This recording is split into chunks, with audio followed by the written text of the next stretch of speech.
ஆன்மீக உறவுகள் அனைவருக்கும் என் அன்பான வணக்கங்கள்.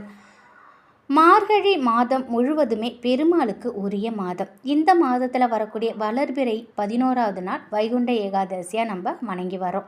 இந்த நாளில் விரதம் இருந்து இரவு முழுவதும் நம்ம தூங்காமல் கண் விழித்து பெருமாளை வணங்கிக்கிட்டு வந்தோம் அப்படின்னா நமக்கு மறுபிறவியே இல்லை. நம்முடைய பாவங்கள் எல்லாம் நீங்கி நம்ம சொர்க்கத்தை போய் சென்றடைவோம். அது மட்டும் இல்லாமல் தீராத நோய்கள் தீரதோட சகல சௌபாகியங்களும் செல்வங்களும் நமக்கு கிடைக்கும். இவ்வளோ அற்புத பலன்களை கொண்ட இந்த வைகுண்ட ஏகாதசி விரத நாளில் நம்ம ஏற்றக்கூடிய இந்த ஒரு தீபம் 3 கோடி ஏகாதசிகள் பெருமாளை நம்ம வணங்கிய பலனை கொடுக்கும், செல்வ வளத்தையும் வாரி கொடுக்கும். அது என்ன தீபம், அது எப்படி ஏற்றணும் அப்படிங்கிறத தான் இந்த பதிவில் நம்ம பார்க்க போகிறோம். அதுக்கு முன்னாடி என்னுடைய வீடியோ உங்களுக்கு பயனுள்ளதாக இருந்தால் நீங்கள் ஒரு லைக் கொடுங்க. நீங்கள் கொடுக்கக்கூடிய அந்த லைக்கு நிறைய பேர்கிட்ட இந்த வீடியோ கொஞ்சம் சென்றடைகிறதுக்கு உதவியாக இருக்கும். உங்கள் வீட்டு பூஜை அறையில் பெருமாள் படத்திற்கு முன்னாடி இந்த தீபத்தை ஏற்றணும். பெருமாள் படம் இல்லாதவங்க லக்ஷ்மி தாயார் படத்திற்கு முன்னாடி ஏற்றலாம். இந்த தீபம் ஏற்ற நமக்கு 2 அகல் விளக்கு வேணும்.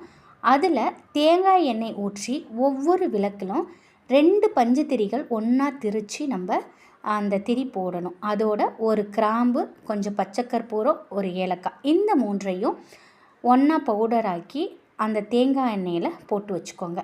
இந்த விளக்கின் மீது துளசி இலையை வச்சிடுங்க. நம்ம தீபம் ஏற்றும் பொழுது நெய்வேத்தியமாக கொஞ்சம் அகல் எடுத்து அதில் வெல்லம் கலந்து இந்த தீபத்தின் முன்னாடி வைக்கலாம். இந்த வெல்லம் கலந்த அவல் ரொம்ப விசேஷம். இதை நீங்கள் தீபத்தின் முன்னாடி வைக்கலாம். இது எல்லாத்தையும் நீங்கள் தயார் பண்ணிக்கோங்க. 2 அகல் விளக்கையும் ஏற்றி உங்கள் குறைகள் என்ன இருக்கோ அதை நீங்கணும் அப்படின்னு மனசார வேண்டிக்கோங்க. இந்த ஒரு நாளில் நம்ம ஏற்றக்கூடிய இந்த 2 தீபம் நமக்கு 3 கோடி ஏகாதசிகள் பெருமாளை வணங்கிய பலனை நிச்சயமாக கொடுக்கும். இந்த தீபத்தை தொடர்ந்து 43 நாட்கள் நம்ம ஏற்றிட்டு வந்தோம் அப்படின்னா நமக்கு பண கஷ்டமே இருக்காது. நம் வீட்டில் லக்ஷ்மி கடாட்சம் நிச்சயமாக வந்தே தீரும். லக்ஷ்மி தேவி பெருமாளின் மார்பில் குடியிருக்கிறவங்க. இந்த தீபத்தை நம்ம பெருமாளுக்கு ஏற்றி வழிபடும்போது பெருமாளின் அனுகிரகத்தோட தாயாரின் அருளும் நமக்கு கட்டாயம் கிடைக்கும்.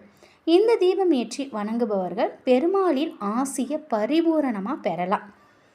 இந்த தீபத்தை பண வரவிற்காக ஏற்ற வேண்டும் என நினைக்கிறவங்க 43 நாட்கள் இது போல் தினமும் 2 தீபம் ஏற்றி அவளை நெய்வேத்தியமாக படைங்க. துளசி இலையில் வச்சு வணங்கிக்கிட்டு வாருங்க. நிச்சயமாக உங்கள் வாழ்க்கையில் உள்ள கஷ்டங்கள் எல்லாம் நீங்கி பண வரவு அதிகரிக்கும். செழிப்பான வாழ்க்கையை வாழ இந்த தீபம் உங்களுக்கு வழிகாட்டும். நிச்சயமாக இந்த ஒரு தீபம் நமக்கு மிகப்பெரிய அளவில் நம் வாழ்க்கையிலே முன்னேற்றத்தை ஏற்படுத்தும்.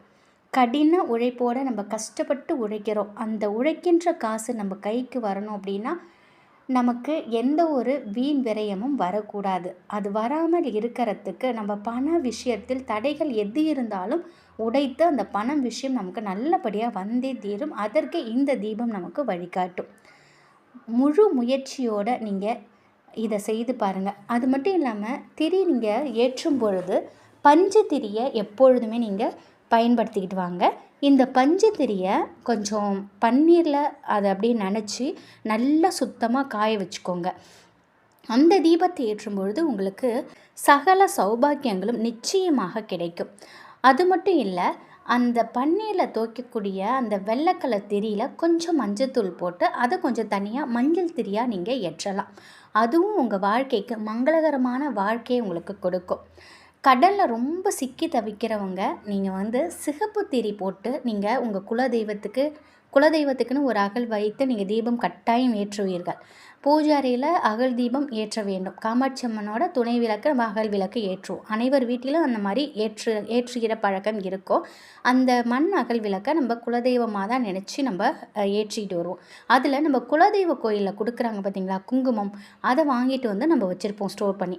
அதை அந்த பன்னீரில் கொஞ்சம் கலந்து அந்த வெள்ளைத்திரியில் போட்டு அதை நீங்கள் காய வச்சிங்கன்னா சிகப்பு திரியாக இருக்கும். அதை தினமும் ஏற்றிட்டு வரும்போது நிச்சயமாக கடன் பிரச்சனை தீரும். இது குலதெய்வ கோயிலில் ஒரு பெரியவங்க ஒரு ஒரு பெரிய ஒரு சுமங்கலி தாயார் ஒரு அம்மா சொன்ன விஷயம். அவங்க வயசு கிட்டத்தட்ட ஒரு 92, 93 இருக்கும். இந்த திரி வந்து இந்த மாதிரி தான் ஏற்றணும் அப்படின்னு சொல்லி அங்கே குலதெய்வ கோயிலில் நாங்கள் பொங்கல் வைக்க போயிருந்தோம். அப்போ அவங்க வந்து சொல்லிட்டு இருந்தாங்க. நிறைய பேர்ட்ட அந்த ஒரு விஷயத்த தகவலாக சொன்னாங்க. அந்த அம்மா சொன்னதை இன்றைக்கும் நான் ஃபாலோ பண்ணிகிட்ருக்கேன்.